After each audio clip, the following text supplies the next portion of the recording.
Eu gostaria de convidar vocês a abrirem suas Bíblias, Evangelho segundo Lucas, capítulo 22, e vamos ler versículo 35 ao 38, versículos que serão alvo da nossa reflexão, da nossa exposição nessa noite. Lucas 22,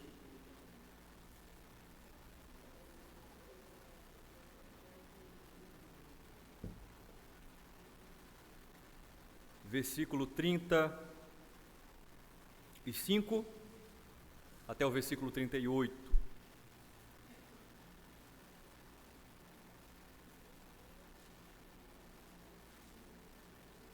Aqueles que acharam, confirmem dizendo amém.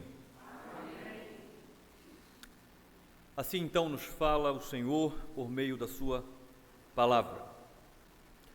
A seguir, Jesus perguntou aos discípulos: quando eu os enviei sem bolsa, sem sacola e sem sandálias, por acaso faltou-lhes alguma coisa?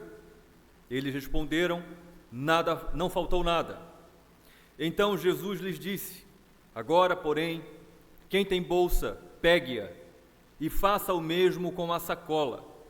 E o que não tem espada, venda a sua capa e compre uma. Pois eu lhes digo que é preciso que se cumpra em mim o que está escrito.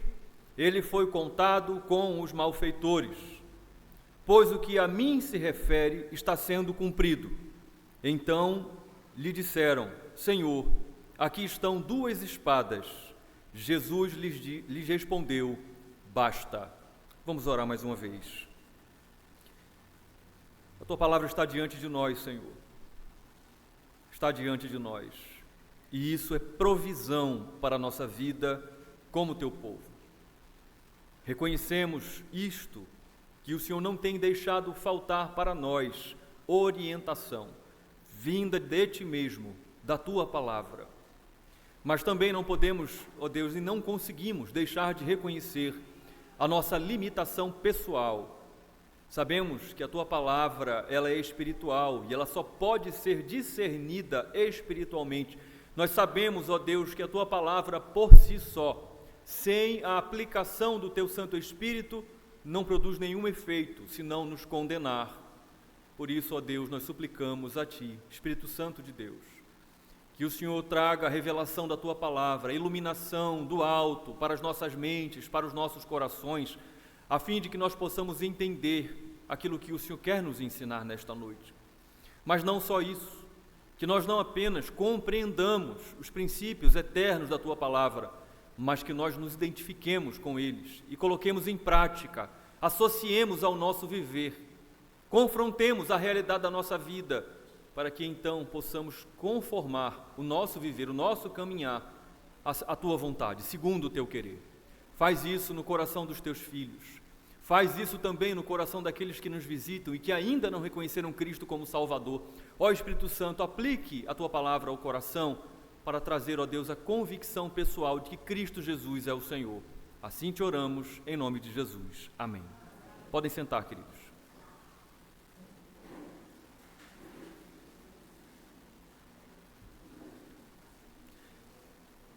Você já parou para pensar como é desafiador viver neste mundo? Já pensou nisso?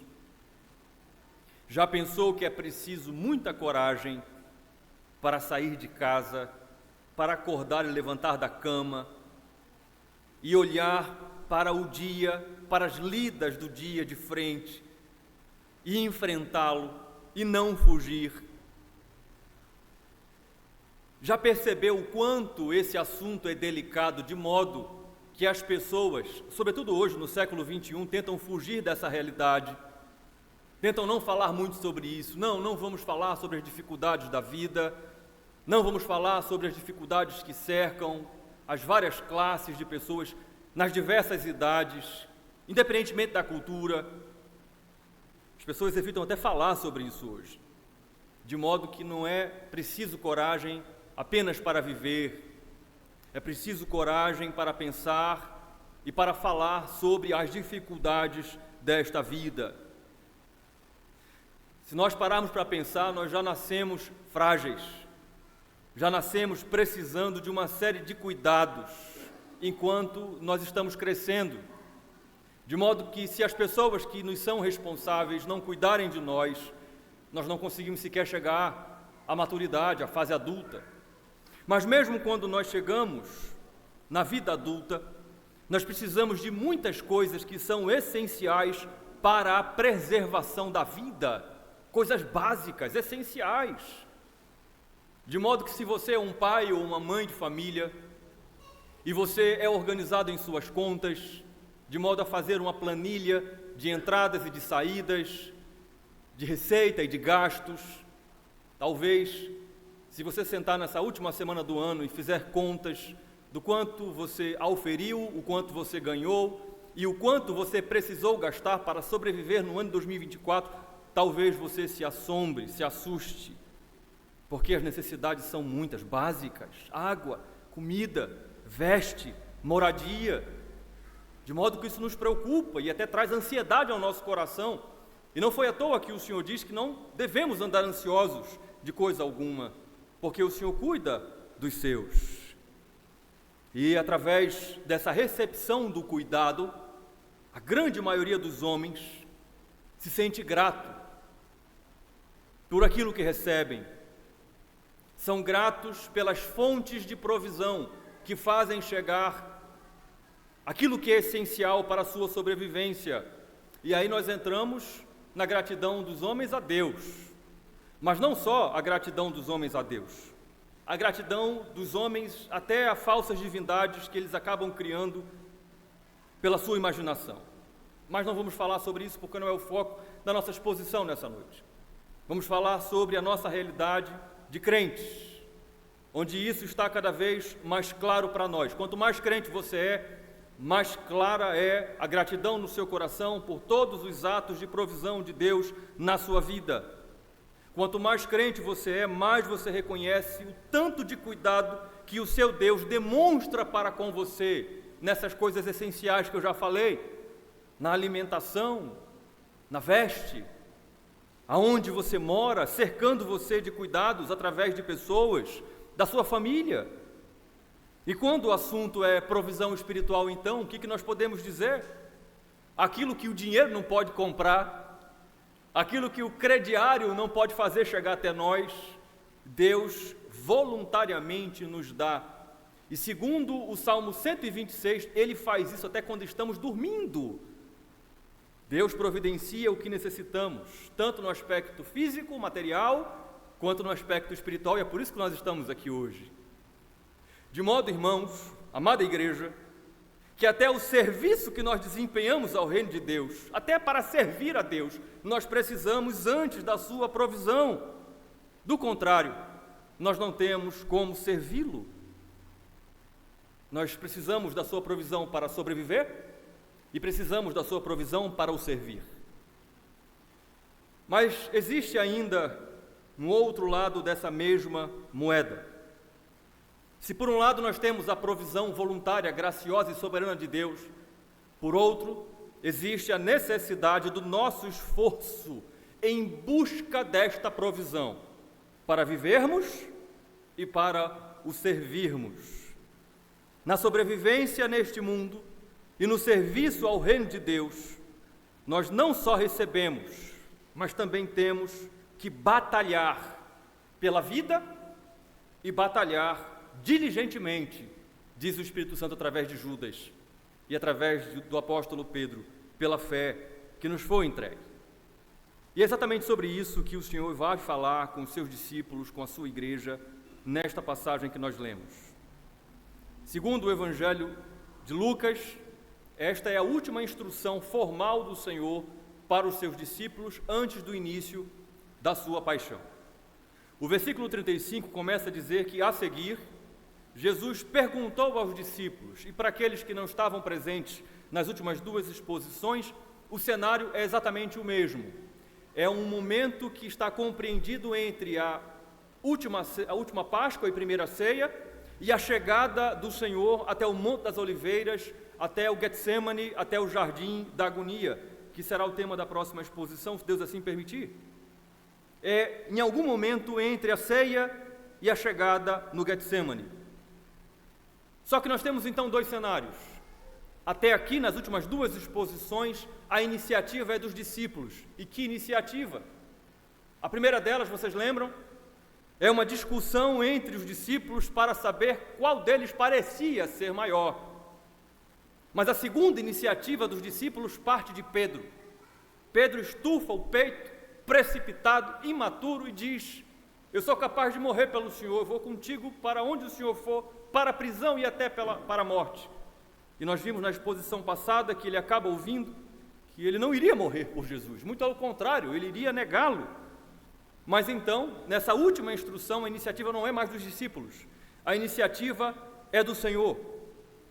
E enquanto os discípulos esbanjam imaturidade, surto de carnalidade, o Senhor continua ensinando até o fim palavras de vida eterna. Jesus pergunta aos seus discípulos, continuamos então no versículo 35, quando eu os enviei sem bolsa, sem sacola e sem sandália, por acaso faltou-lhes alguma coisa? Eles responderam, não faltou nada. Os discípulos estão perdidos, confusos em sua imaturidade. Jesus então chama a atenção dos discípulos para aquilo que de fato era importante naquele momento. Mas não era importante apenas naquele momento, era importante naquele momento e dali por diante. Porque afinal de contas se aproximava, faltavam agora pouquíssimas horas, podemos até dizer minutos, para que o Senhor partisse, para que o Senhor sofresse e começasse então o seu processo de martírio, ressurreição e ascensão aos céus. Então, para ensinar aos seus discípulos e para chamá-los à realidade, ele traz à memória dos discípulos o momento em que no passado ele os enviou. Na verdade, foram dois momentos, e são registrados neste terceiro evangelho, Lucas. O primeiro, quando ele envia os 12 apóstolos. Está registrado no capítulo 9, especificamente do versículo 1 ao 6. Eles são enviados a pregar, a evangelizar, também a realizar sinais, maravilhas, prodígios. E o versículo 6 registra que depois, quando eles foram, acabaram por voltar, percorrendo todas as aldeias, anunciando o evangelho e efetuando curas por toda parte. Mas houve ainda um segundo envio, que é registrado em Lucas capítulo 10, do versículo 1 ao 20, quando o Senhor envia 70, sempre de 2 em 2. Algumas traduções, dependendo do códice, 72 discípulos. E então, a primeira parte do versículo 17 de Lucas 10 registra que eles foram, evangelizaram, e quando eles voltaram, regressaram possuídos de alegria, porque, pelo nome do Senhor, até os demônios os obedeciam. E existe algo que é comum aos dois casos, o envio dos 12, de Lucas 9, e o envio dos 70, de Lucas 10. Em ambos os casos, a ordem do Senhor foi a mesma: vão, mas não levem nada que seja essencial para a viagem, para viagens que sejam desse tipo, não façam isso. Não levem cajado, que é aquele instrumento que vocês vão utilizar para se defender de feras ou de eventuais miliantes, saltimbancos que queiram assaltá-los. Não levem sequer pão, que na verdade a palavra grega também simboliza comida. Não levem bolsa de viagem, não levem mala. Ouviram, irmãs? Se fossem vocês as enviadas, não podia levar bagagem. Não levem sequer roupa extra, nem dinheiro. Não levem nada. Esta foi a ordem do Senhor em ambos os casos. Jesus traz isso à memória dos discípulos. E após lembrá-los, ele pergunta: por acaso? É uma pergunta condicionante. Por acaso aconteceu de lhes faltar? E é interessante que o verbo faltar no grego não é só faltar, é chegar, mas chegar com muito atraso. Jesus pergunta: por acaso faltou algo para vocês? Ou mesmo chegou com muito atraso? A resposta, transmitida pelos discípulos, segundo a construção do texto grego, expressa unanimidade: não faltou nada. interessante, porque a unanimidade não é só na resposta dos 11. A unanimidade é também no próprio termo, que para nós é traduzido por 3 palavras no português, é um termo só na língua grega. E a ideia é, não se pode ser medido o que faltou. É imperceptível, ou seja, não faltou absolutamente nada. Observe que testemunho os discípulos dão. O Senhor está chamando eles de volta e eles estão voltando à realidade. Já não estão mais pensando quem seria, eventualmente, aparentava ser o maior. Pedro já não está mais falando besteiras, e eles estão agora unânimes na verdade. Não faltou absolutamente nada. Apesar do cenário desfavorável do envio dos 12 e do envio dos 70, que não levaram nada, segundo a ordem do Senhor, onde na verdade só havia abundância de 2 coisas. 2, abundância de fé, porque era necessário ter fé para obedecer à ordem de Jesus, e abundância de escassez. Eles não estavam levando absolutamente nada. Apesar deste cenário desfavorável, os discípulos unanimemente atestam: não houve falta, não atrasou absolutamente nada daquilo que eles necessitaram. É interessante demais. Se nós olharmos de modo rápido para Lucas 9, Lucas 10, já passamos por esses capítulos há alguns meses atrás, nós vamos desconectá-los da herança do Antigo Testamento. O que os discípulos estão agora atestando diante de Deus foi vivido pelos seus irmãos, na verdade, pelos seus colegas de ministério do Antigo Testamento. Quem lembra de Elias, que não tinha nada e que recebeu a mesma orientação do próprio Deus: vá até Sarepta, lá você vai encontrar uma viúva. E então, embora Elias chegue num contexto completamente desfavorável, de seca, onde a comida faltava para todos os lados, Elias vai, obedece a Deus, vai até Sarepta, e lá ele é socorrido pela mais improvável das mulheres, uma viúva. Uma viúva que só tinha porção de comida para uma refeição, para comer com o seu filho e depois morrer. Mas o que foi que houve?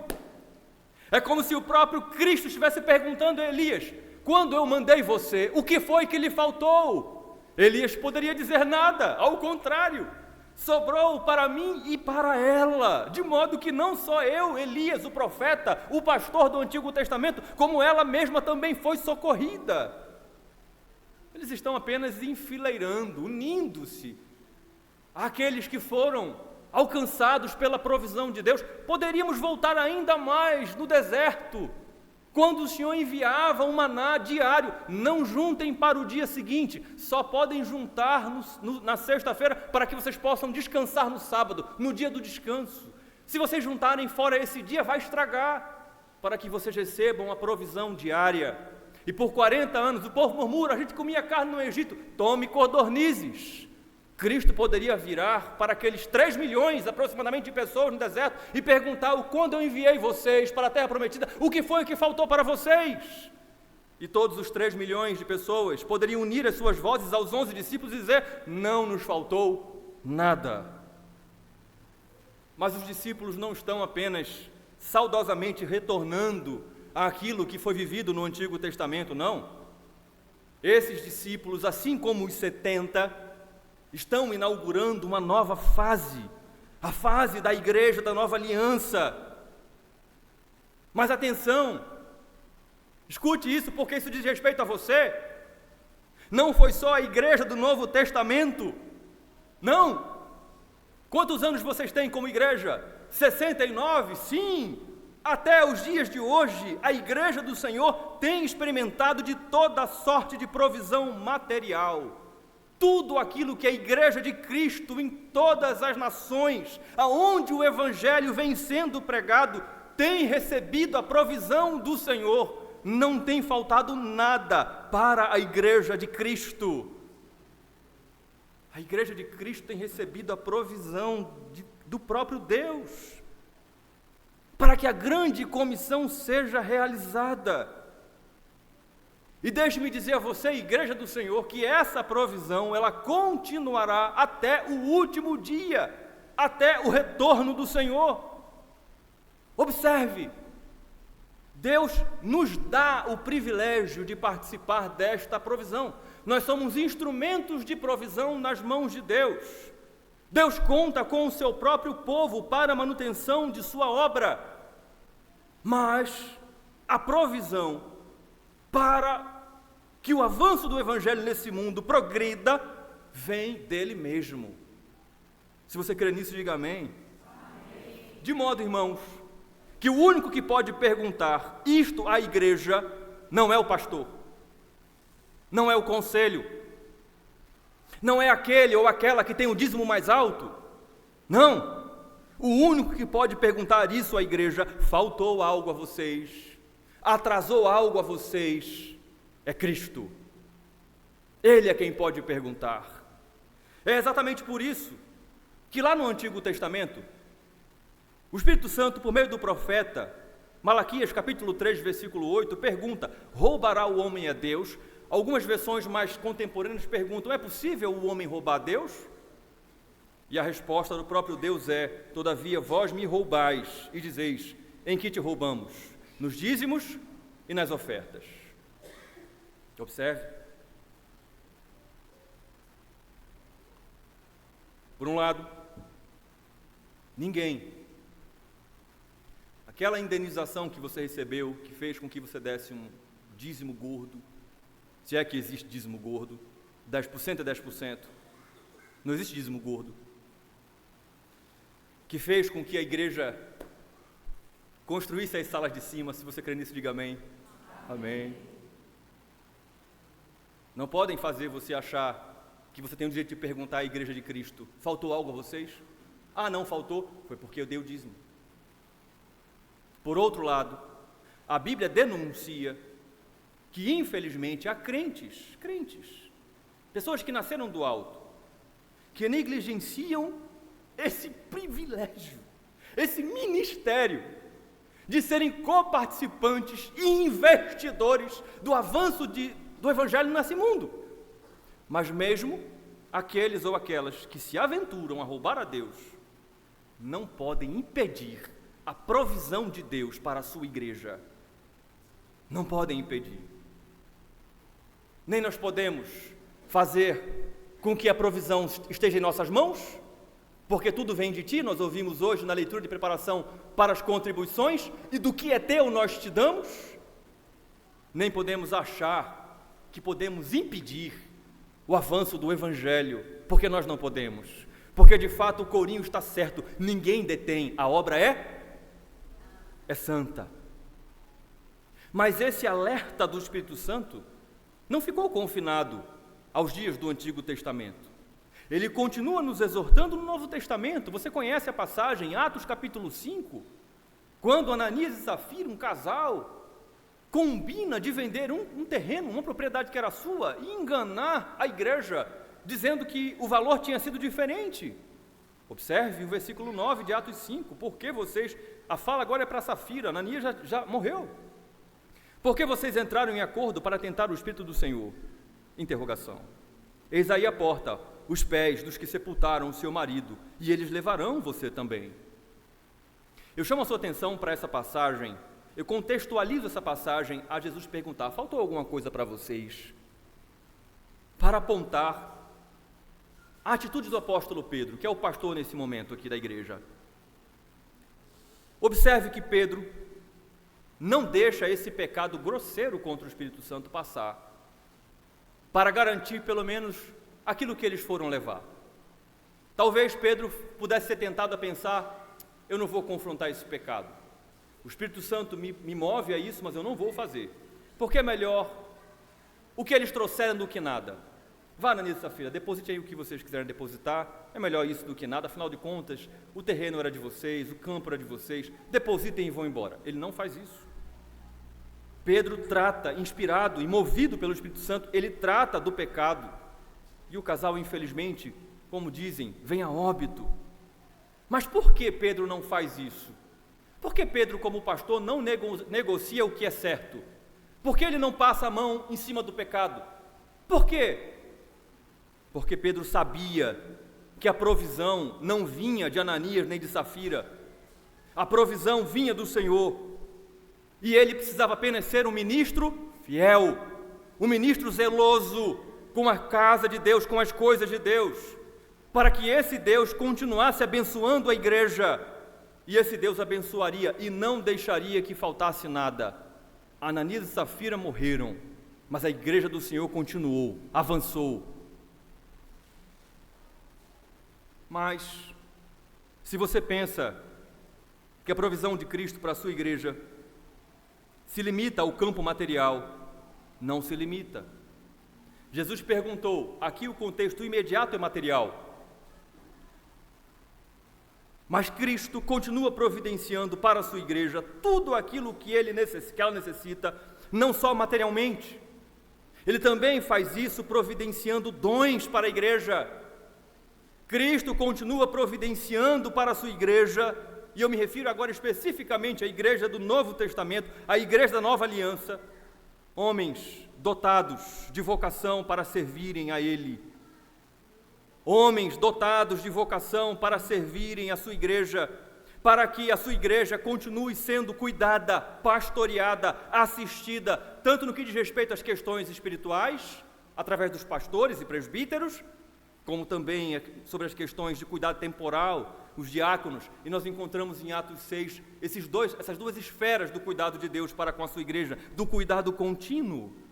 E deixe-me dizer a você, o que muito acalentou o meu próprio coração, Deus vai continuar providenciando para a sua igreja aquilo que ela necessita, tanto no aspecto material, como no aspecto espiritual. Deus vai continuar, até o dia dele voltar a buscar a sua igreja, ele vai continuar providenciando pastores para pastorear a minha vida e para pastorear a sua vida. Eu não serei o último pastor. O Senhor levantará outros pastores para pastorear a mim, que preciso de pastoreio, para pastorear a minha família, que não é pastoreada só por mim, para pastorear você. Eu posso adoecer, eu posso voltar a me sentar nesta cadeira precisando de pastoreamento, e eu serei pastoreado, sabe por quê? Porque Cristo continuará providenciando o que a sua igreja precisa, tanto materialmente como espiritualmente. Cristo continuará providenciando diáconos para o cuidado da casa de Deus, para o cuidado do seu povo, cuidado da sua vida, meu irmão e minha irmã. Cristo continuará levantando mulheres piedosas. Cristo continuará levantando mulheres piedosas e modestas, conforme convém, segundo a própria palavra, para que estas mulheres sejam auxiliadoras dos homens no serviço à casa de Deus, como ele levantou Lídia na cidade de Filipos, Atos 16, como ele levantou Priscila, inicialmente em Corinto, mas também muito útil em Éfeso, Atos capítulo 18, Deus continuará levantando homens e mulheres, cada um nas suas funções, para o cuidado com o seu próprio povo. Sim, igreja do Senhor, Cristo tem suprido todas as necessidades de sua igreja. Ele pode continuar perguntando a mim e a você, faltou algo? Mas existe ainda uma contraparte de nossa responsabilidade, e é o que ele vai dizer aqui no início do versículo 36, observe. Então Jesus lhes disse, não faltou nada? Então ele lhes disse, agora porém, quem tem bolsa, pegue-a, e faça o mesmo com a sacola.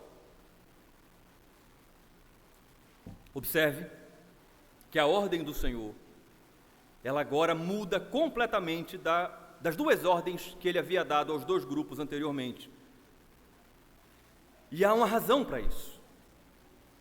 Os discípulos estão prestes a ficar sem a presença física do Mestre. Mas ainda os discípulos vão passar a enfrentar um nível de oposição que eles nunca experimentaram até então. Os discípulos já haviam experimentado, nesse primeiro envio que o Senhor os enviou, de hospitalidade, de cuidado, de portas abertas nas cidades onde eles foram evangelizar. E os discípulos ainda experimentariam. O caso de Lídia em Filipos é um caso clássico. Porém, Jesus começa a ensiná-los de modo mais contundente que este não seria sempre o padrão que eles encontrariam. Não quer dizer que em todos os lugares que os discípulos fossem, eles seriam tratados de forma generosa. Em alguns contextos, eles caíram na simpatia do povo. Em outros, eles seriam duramente perseguidos. Por isso, o Senhor está os exortando. Eles devem, além da provisão que recebem, eles devem se preparar para o serviço. A igreja do Senhor deve ter fé na provisão de Deus, mas a igreja do Senhor também deve ser precavida em buscar o que é necessário para o serviço no reino. Mas observe o que Jesus está dizendo, especificamente aqui a esses homens que eram os primeiros pastores da igreja. Jesus não está voltando atrás nas suas vocações. Observe que Jesus não está dizendo assim a Pedro: Pedro, até aqui você pôde ficar aqui em tempo integral comigo. Agora você tem que voltar às suas redes. Vá-se embora para o seu negócio lá de pescaria, vá lá com as suas sociedades, porque agora o negócio, eu vou embora e o negócio vai mudar. Não é isso que ele está fazendo aqui. Ele não está mandando os discípulos de volta para casa, não. O que ele está dizendo é: vocês precisam buscar, se cercar do que é necessário para que vocês cumpram a missão. Em outras palavras, Jesus está dizendo para a sua igreja: não façam a missão sem observar as condições necessárias para isto. Por quê? Porque vocês são humanos, porque vocês têm necessidade. E onde é que está isso no texto, pastor? Não, que nós acabamos de ler. Jesus diz: aos que têm, levem a bolsa, balantion, é saco de dinheiro. Se antes não levem nada, agora, a primeira coisa que vocês devem separar é uma quantidade de dinheiro. Mas levem também o alforge. Eu, inclusive, cito essa palavra porque está na tradução de vocês, a revista atualizada, diferente da minha, que já aparece como bolsa ou sacola. Era o lugar onde se colocava o que era necessário para a viagem: alimento, roupas extras. Em outras palavras, observem o que vocês conseguem reunir para o cuidado material de vocês: dinheiro, roupa, mantimentos, para que vocês então possam ir. Mas Jesus não terminou ainda. Existe ainda uma terceira coisa, que é ainda tão importante, que quem não tivesse essa terceira coisa, deveria vender um dos seus bens, e ele cita aqui qual é esse bem, para então comprar. É a continuação do versículo 36. E o que não tem espada, venda a sua capa e compre uma. Existem alguns estudiosos que querem compreender que esse final do versículo 36 deve ser interpretado de forma literal. Jesus está mandando os discípulos venderem a sua capa.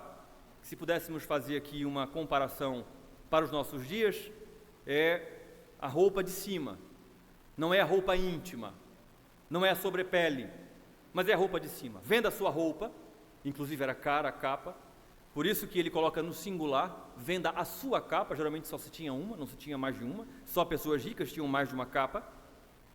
Venda a sua capa, venda a sua roupa de cima, e então compre uma espada. No entanto, não parece que Jesus de fato queria que as suas palavras fossem entendidas aqui de modo literal. Vamos pensar. Olhando para a Escritura, nós não vamos encontrar em nenhum lugar do Novo Testamento Cristo incentivando os discípulos a realizarem, a empreenderem uma missão armada. Nenhum lugar. Se armem e vão pregar o Evangelho. Não. Ao contrário, o próprio Senhor Jesus, ainda nesse mesmo capítulo, vai repreender Pedro por ter ferido o soldado, o servo do sumo sacerdote, com uma espada, Malco. Mateus 26:52 vai registrar, e nós vamos ver isso na próxima exposição, se Deus quiser, o que Lucas não registra: a fala de Jesus para Pedro: coloque a espada de volta no seu lugar, pois todos os que lançam mão da espada, a espada perecerão. Então Jesus não está aqui incentivando, nesse versículo 36, a última parte, uma luta armada, não é isso. Então, pastor, o que o Senhor está querendo ensinar aos seus discípulos? O que o Senhor está querendo ensinar à sua igreja? Observe, nosso Senhor está aqui usando mais uma vez porque ele já fez isso outras vezes, uma linguagem figurada. Por exemplo, quando ele quis falar sobre a doutrina humana dos fariseus, ele chamou essa doutrina de fermento. Quando ele se refere à filha de Jairo, que estava morta, ou quando ele se refere a Lázaro, irmão de Marta e Maria, que também estava morto, ele diz: eles estão dormindo. Ele usa mais uma figura de linguagem, aqui inclusive eufêmica, trazendo doçura a uma realidade muito dura. Jesus está aqui lançando mão de uma figura, o Espírito Santo já usou outros autores sagrados e ainda usará o próprio apóstolo Paulo, no capítulo 6 de Efésios, para descrever a armadura de Deus. Versículos 16 a 17, cada componente da armadura é simbólica. Então, quando nós observamos o Senhor se referir a uma espada de modo simbólico, nós temos que olhar para o que a Bíblia ensina. E as duas principais figuras para a espada, em termos de simbolismo na Bíblia, são dois. A primeira, espada na Bíblia é sinônimo de coragem, é sinônimo de força, mas espada na Bíblia também é sinônimo de a palavra de Deus. Por isso, o Senhor Jesus está dizendo aos seus discípulos que era tão importante essa terceira coisa, ao ponto deles venderem, se fosse necessário, a sua própria roupa para comprar este bem tão precioso, para terem a espada, símbolo de força, de coragem, a própria palavra de Deus. Em outras palavras, o Senhor está dizendo aos seus discípulos: vocês devem se preparar, tanto fisicamente, com ouro, com bolsa e mantimentos, como também espiritualmente. Vocês devem estar prontos para a batalha que vocês estão prestes a enfrentar. Vocês desenvolverão a missão, vocês receberão e desenvolverão a missão, mas vocês enfrentarão grande oposição. É isso que o Senhor está ensinando para nós como igreja, e assim nós conseguimos entender por que é possível a igreja do Senhor Jesus Cristo passar por provações e por privações. A igreja deve entender o ensino de Cristo. Ela tanto contará com a sua provisão, como também ela contará com a oposição violenta, guerra, que se levantará contra a missão. A igreja tanto deve confiar na providência de Deus, como também deve se preparar, fazer a sua parte, se preparando para a batalha. A igreja deve se preparar materialmente. Isso não quer dizer, chamo logo a sua atenção, igreja, que a igreja deve ser mesquinha, no aspecto de investir na obra, no reino, em missões. A igreja não deve cair na grande armadilha de juntar dinheiro, de investir só em patrimônio físico e não investir em dinheiro, na obra. Não. A igreja deve sim se precaver, se preparar materialmente, mas a igreja deve se preparar para enfrentar essa oposição. Essa oposição que por vezes vai trazer sofrimento sobre a igreja, que por vezes vai trazer escassez, por vezes vai trazer diminuição nas contas, nas entradas, vai trazer por vezes diminuição na mão de obra. A oposição pode trazer diminuição na mão de obra. A igreja deve se preparar para a batalha. E para enfatizar a seriedade dessa batalha tão feroz que está para começar sobre a igreja, sobre os discípulos, o Senhor diz no versículo 37, pois eu lhes digo que é preciso que se cumpra em mim o que está escrito. Ele foi contado com os malfeitores, pois o que a mim se refere está sendo cumprido. Observe que você não vai encontrar em nenhum versículo de nenhum dos 4 evangelhos um versículo em que o Senhor se identifica de modo tão direto com a profecia de Isaías 53. Você não vai encontrar um versículo tão diretamente associado, a Cristo associando como esse. Isaías 53 é visto tipicamente pelos judeus como o capítulo messiânico, que diz respeito ao servo sofredor, ao Messias. E Jesus está dizendo, sou eu. Jesus está dizendo, é preciso que se cumpra o que está escrito. Em outras palavras, o que está por vir não pode e nem deve ser alterado. Vocês vão enfrentar oposição ferrenha. Está pré-ordenado que essas coisas aconteçam. E atenção, igreja do Senhor, isso diz respeito não só aos 12, mas diz respeito a toda a igreja até que o Senhor Jesus volte. Por isso a igreja pode sim experimentar a provisão de Deus, como nós temos experimentado durante todos esses anos, mas também é possível que a igreja passe por grandes momentos de dificuldade, porque era necessário que Isaías 53 se cumprisse. Jesus cita especificamente o versículo 12 de Isaías 53.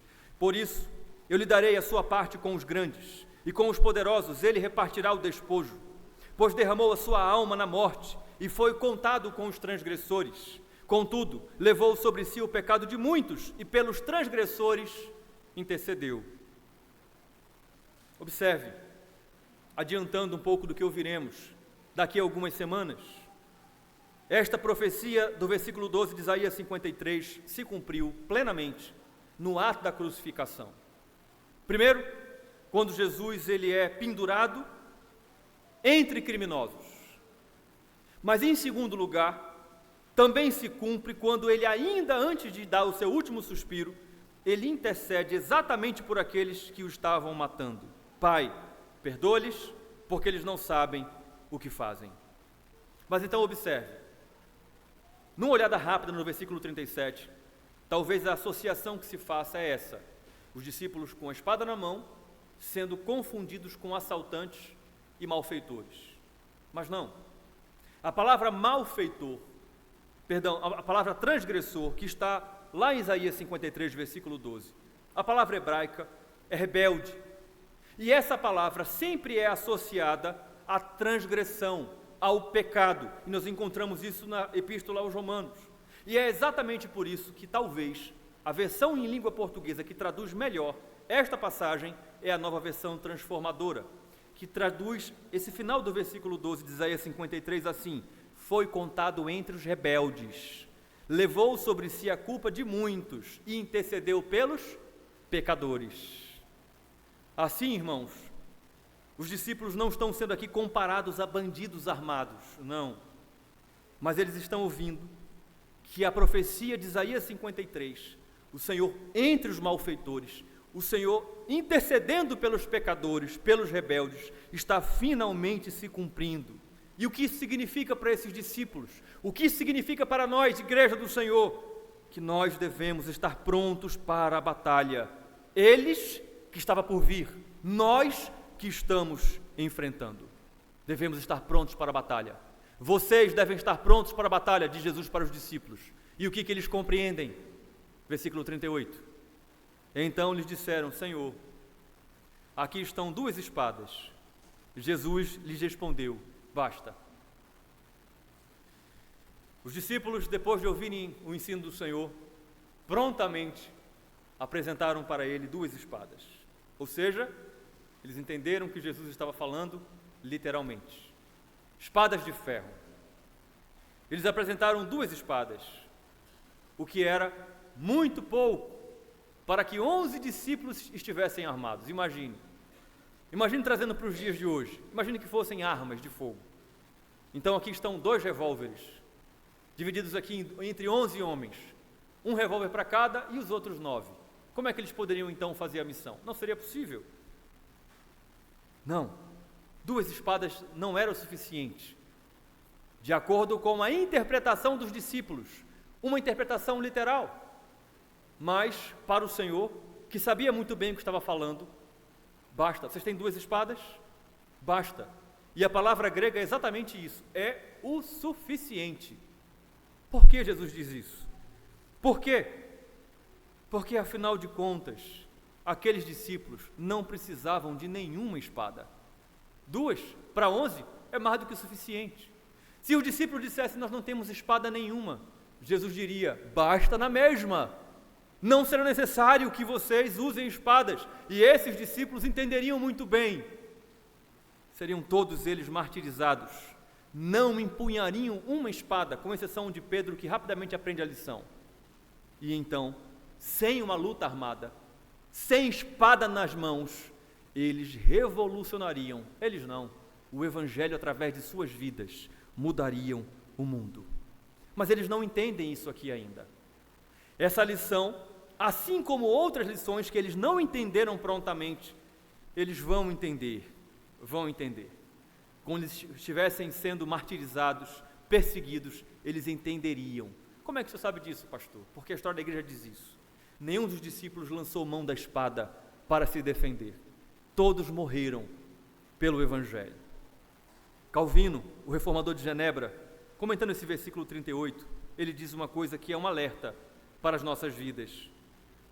Calvino diz: foi realmente vergonhoso e um ato de ignorância bruta dos discípulos, quando, depois de serem avisados sobre carregar a cruz, imaginaram que deveriam lutar com espadas de ferro. Eram tolos que não consideraram o inimigo espiritual. Assim, caminhando para o fim da nossa mensagem, a igreja chama a sua atenção para aquilo que o Evangelho nos falou. Basicamente, 3 coisas. A primeira: o Senhor é o Deus de toda a provisão.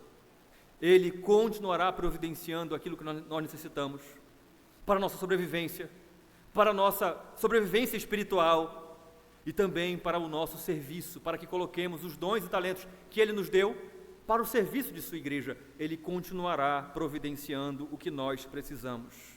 Mas, em segundo lugar, nós enfrentamos uma oposição ferrenha. Deus nos livre de nós mesmos fazermos esta oposição. Mas nós enfrentamos oposição. E essa oposição, muitas e muitas vezes, quererá mostrar para nós que Deus não está mais provendo, que nós não temos mais materialmente o que nós precisamos, que nós não temos mais espiritualmente o que nós precisamos, que nós não temos mais os dons à nossa disposição que nós precisamos. Mas deixe eu dizer a você que não se engane, não deixe o seu coração se enganar por isso. Cristo continua providenciando tudo aquilo que a igreja necessita. Mas então, em terceiro lugar, nós precisamos fazer a nossa parte. Nós precisamos nos preparar. Precisamos ser diligentes, sábios, remidores das coisas, tanto no aspecto material, como também no aspecto espiritual. Devemos encher o nosso coração de coragem. Devemos sempre estar empunhando a espada, a palavra de Deus, ter coragem e força para continuar fazendo a nossa parte. Ou seja, crendo e confiando na provisão de Deus em todo e qualquer tempo e ao mesmo tempo batalhando, estando sempre prontos para servir ao Senhor na batalha do Evangelho. O Espírito Santo aplique a sua palavra aos nossos corações. Vamos ficar de pé.